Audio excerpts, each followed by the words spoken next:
దేశీయంగా ఉన్న నల్ల కుబేరుల బండారం బయటపెట్టేందుకు పెద్ద నోట్ల రద్దు నిర్ణయం ప్రకటించిన ప్రధాని మోడీ విదేశాల్లో ఉన్న నల్లధనం సంగతి మరిచిపోయారని విమర్శలు వెల్లువెత్తుతున్న నేపథ్యంలో కేంద్ర ప్రభుత్వం ఆ దిశగా చర్యలు ముమ్మరం చేసింది. భారతీయుల స్విస్ ఖాతాలపై దృష్టి సారించింది.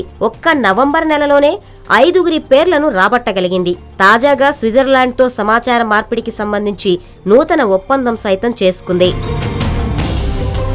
భారతీయులు స్విస్ బ్యాంకుల్లో దాచిన నల్లధనం వివరాలు వెల్లడించాల్సిందిగా 20 సార్లు భారత్ స్విట్జర్లాండ్ను అభ్యర్థించింది.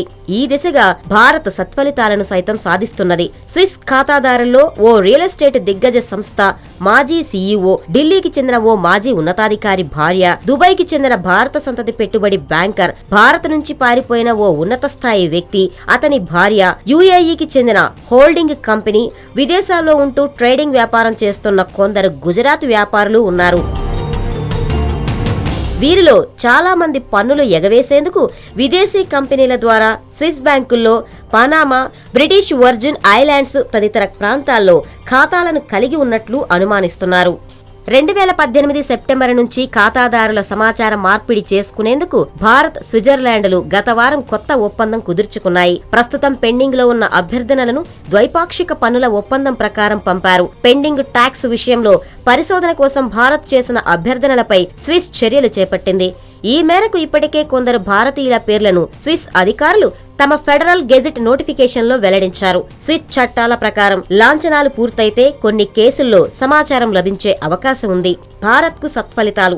విదేశాల్లో నల్లధనం విషయంలో భారత్ చేపడుతున్న చర్యలు కొంతమేరకు సత్ఫలితాలనిస్తున్నట్లే కనిపిస్తున్నాయి. ఒక్క నవంబర్లోనే 5 భారతీయుల పేర్లు వెల్లడయ్యాయి. స్విస్ చట్టాలు ఏం చెబుతున్నాయి? విదేశాల నుంచి వచ్చే అభ్యర్థనలను ఫెడరల్ ట్యాక్స్ ఆఫ్ స్విట్జర్లాండ్ నిబంధనల ప్రకారం అక్కడి అధికారులు పరిష్కరిస్తారు. ఆయా దేశాలు ఎవరి సమాచారాన్ని కోరతాయో ఆ వ్యక్తికి తన వాదనను వినిపించే అవకాశాన్ని కల్పిస్తారు.